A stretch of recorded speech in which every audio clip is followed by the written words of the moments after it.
Noorsign Books presents Ramadan Miracles, Stories of Faith Found in the Ordinary. Rent Due on the First by N. Zaman. Part 3. On the Side of the Highway, Near to Allah.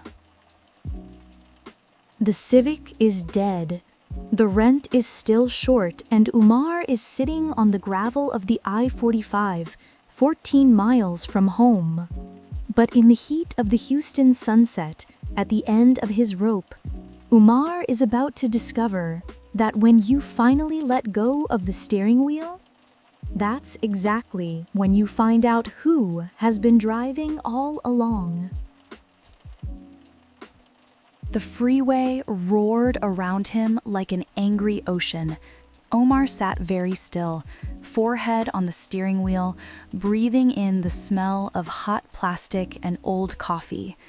His phone buzzed weakly on the vent mount. 11% battery. Nour. He thumbed answer. Omar?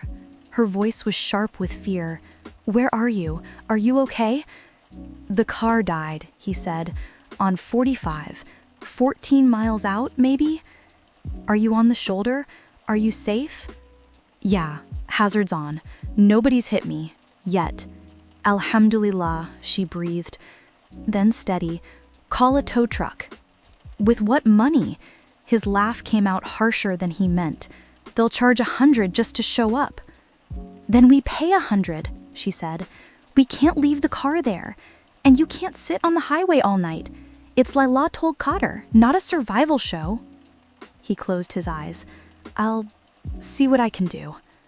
Omar! I'll call you back, he said quickly, and hung up before her worry could unravel him. The rideshare app was still open underneath. As if on cue, it pinged. New request. Pickup. 0.9 miles ahead on the frontage road. Name, Gerald K. He stared. He hit decline. 30 seconds later, it pinged again. Same name, same pickup, same destination. He jabbed decline harder. A third ping. He closed the app completely. Not today, Gerald, he muttered. Enough. He opened the door. The heat hit him like an open oven. For a second, the world wobbled. He stepped to the guardrail and sank onto the low concrete lip, back against hot metal, legs stretched into gravel. Up close, the rush of cars was a constant hiss, like huge static. Wind from passing trucks pushed at his shirt. He stared at his own warped reflection in the dull silver rail. His hands, without asking him, turned palms up on his thighs. Okay, he said. The word got swallowed by the freeway. He said it again, louder. Okay. He lifted his face. The sky was a washed-out blue, the sun a white coin sliding toward the horizon. Houston's skyline glittered to his right. Somewhere behind him, Hillcroft, Nour, a plate of sambusas. She'd probably made without telling him how much the oil cost. Ya Allah, he said, and the name scraped his throat on the way out. I give up. The confession shocked him a little. It was truer than anything he'd said all month. I can't do this, he went on, voice shaking. I can't drive enough. I can't fix the car. I can't fix my family. I can't be Muslim enough or Mexican enough or son enough or husband enough. No tengo nada. I have nothing. He laughed once, bitter and small. I'm sitting on the side of a highway talking to myself, he said. So either you're real and listening, or I'm crazy. And honestly, I'd rather be crazy and talking to you than sane and alone. His fingers curled slightly, then relaxed. So, here, he said, staring at his empty hands. Here it is, my pride, my spreadsheet, my mom's voice, my dad's silence, the rent, the engine, the baby, the drunk Gerald man. Take it. I don't know how to carry it without you. I don't want to. The words emptied him. The freeway roared. No thunder, no flashing sign from the sky. Just a strange, deep quiet, inside his own chest. The numbers stopped scrolling for once. He breathed. In, out. For the first time in weeks, the silence didn't feel like abandonment. It felt like space. Space for something other than fear. A car's tires crunched on gravel behind him. He opened his eyes. A beat-up Chevy Tahoe eased onto the shoulder and rolled to a stop a few yards back.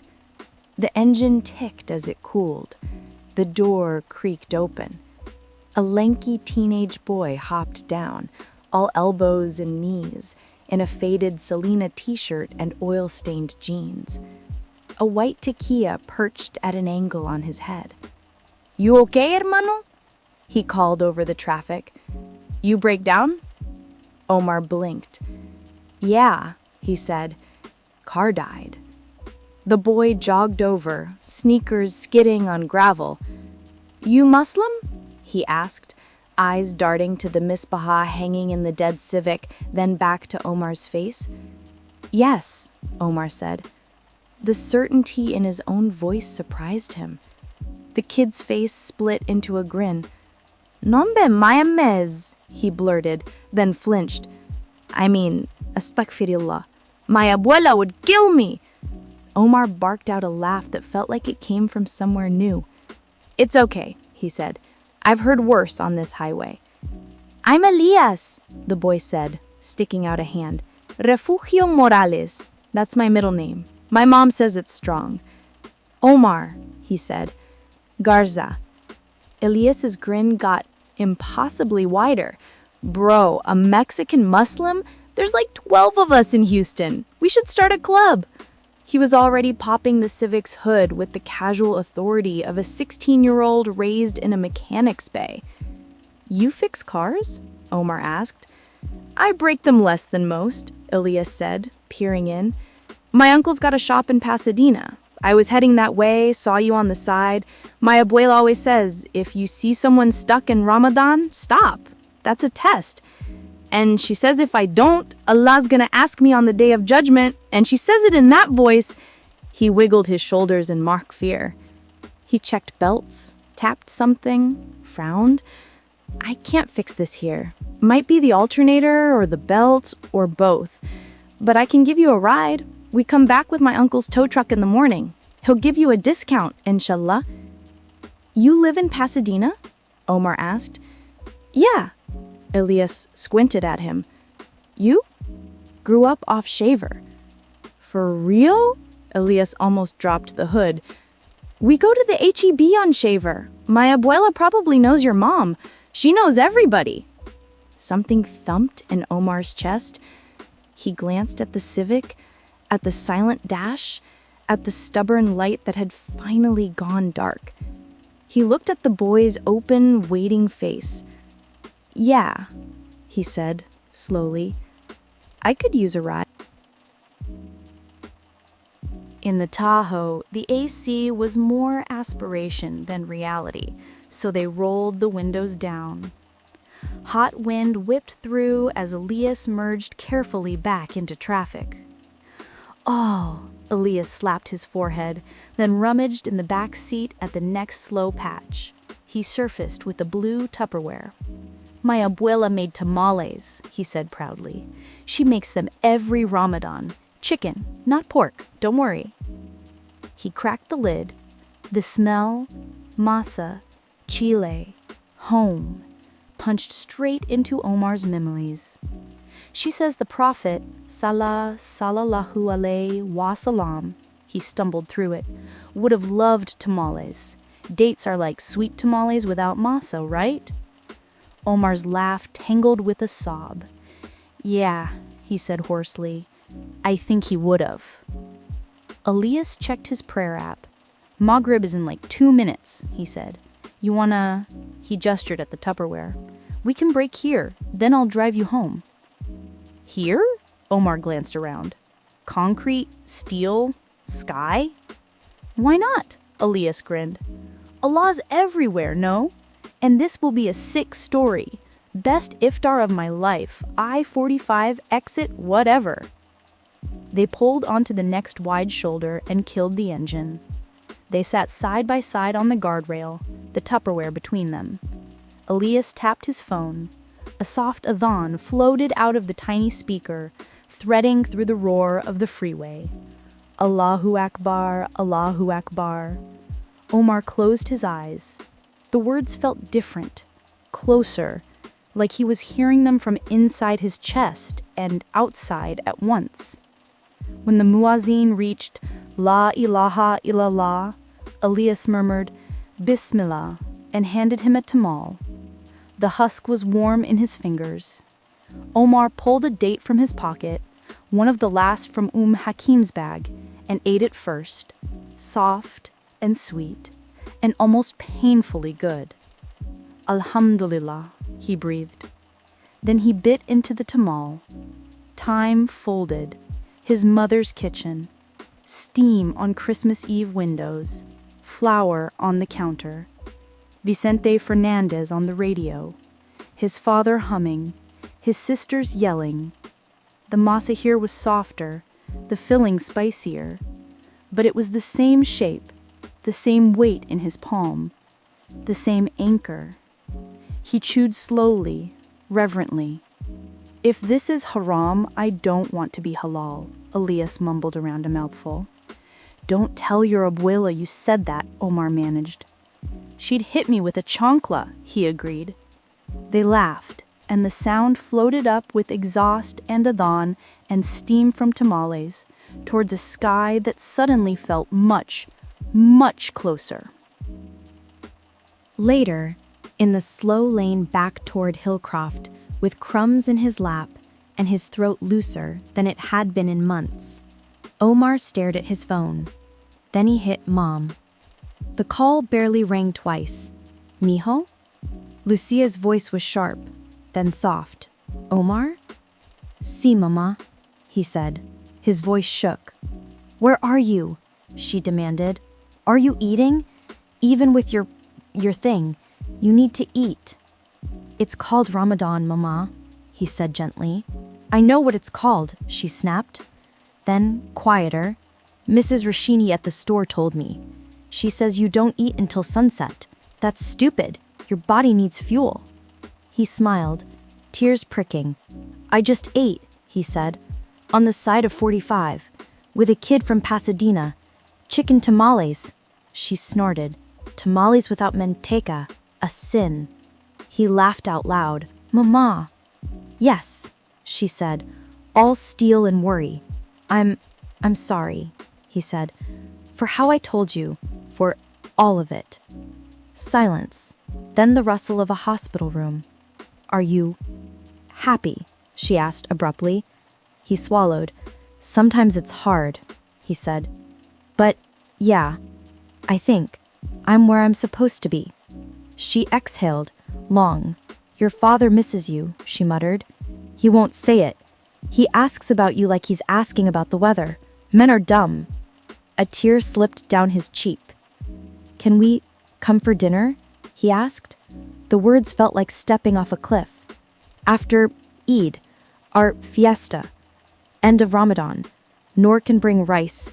I'll bring halal tamales. He winced, waiting. She was quiet so long he checked the screen to see if the call had dropped. Bring your wife, she said finally. Bring the baby when it comes. Bring your beads. The word came out grudging. Just come home. His chest squeezed. Si, Mama, he whispered. We'll come. Okay, I have to go. Your father is yelling at the nurse about the tortillas. Call me tomorrow. She hung up. Omar pressed the phone to his forehead. Everything good, Elias? Asked Elias. Yeah, Omar said, voice thick. Better than good. The next day, Elias's uncle towed the Civic to his shop in Pasadena. An alternator, a belt, a discount that was more generosity than business. $180, the uncle said, wiping his hands. But next time, you bring me that Egyptian koshari your wife makes. Deal? Deal, Omar said, laughing. Back at the apartment that night, the kitchen smelled like fried onions and cumin. On the counter, Fatima from downstairs had left a plate of sizzling sambusas, just in case.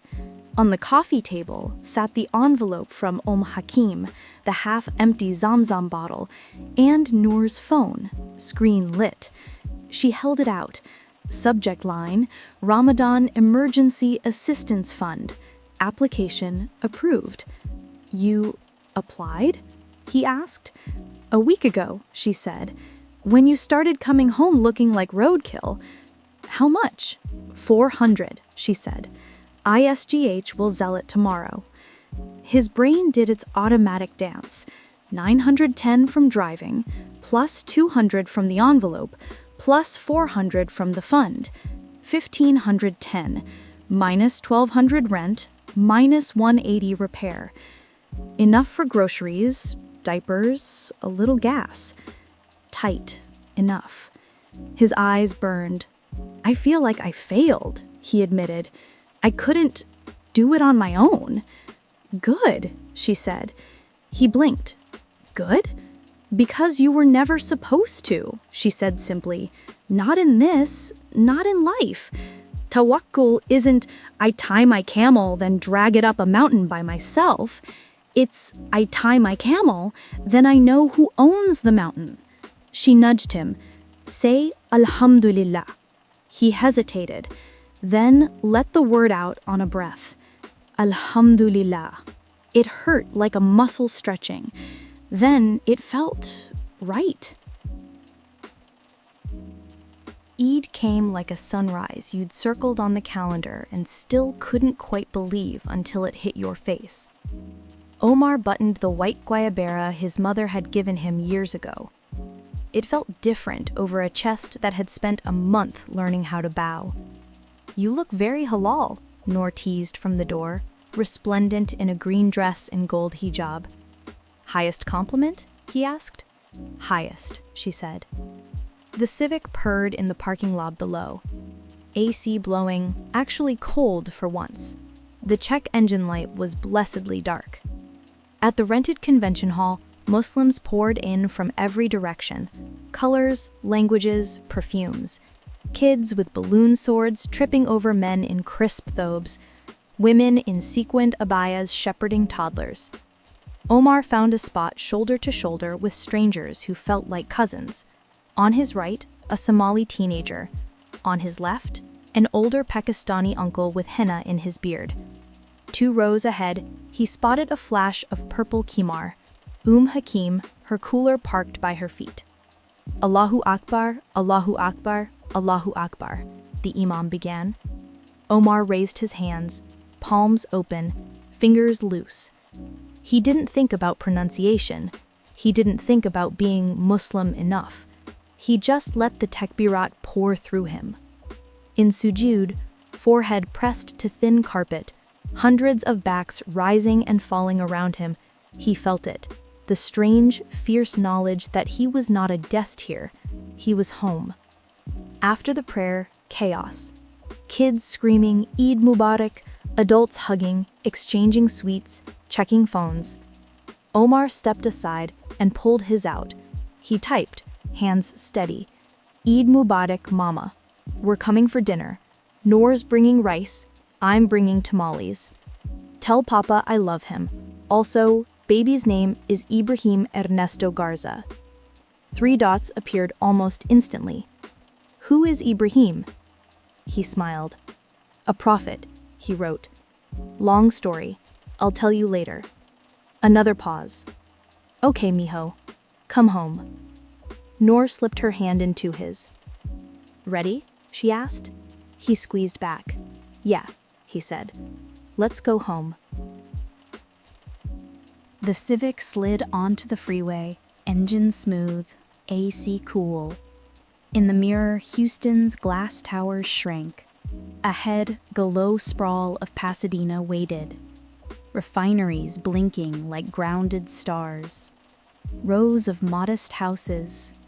His mother's kitchen. On the radio, a Spanish station drifted into a Selena song. Of course, he said, laughing softly. Eid playlist by my ancestors. Nour grinned. Approved by your mother, inshallah. He watched the misbaha sway from the mirror, beads catching sunlight in tiny flares. He thought of where Allah had met him this Ramadan. On a green rug at 4 a.m., in an auntie's cooler, in a stranger's envelope, on the side of I-45, empty-handed and finally fully honest, in a teenage boy's joy at finding another Mexican Muslim, in his mother's reluctant, aching, come home. He didn't know how rent would go next month, how his father would react to baby Ibrahim, how many more repairs the Civic had in it. But he knew this. He was not carrying any of it alone. Alhamdulillah, he said softly. Only Allah heard. The road unspooled in front of them. Ordinary, sunlit, holy. Omar found his way home, and we hope this story helped you find a piece of yours. If you want to hear more stories that illuminate the modern Muslim experience, please subscribe and join our inner circle at Noorsignbooks.com. Get the full Ramadan Miracles collection on Google Play Books. Until next time, may your heart always find its light. Jazakumullah khairan.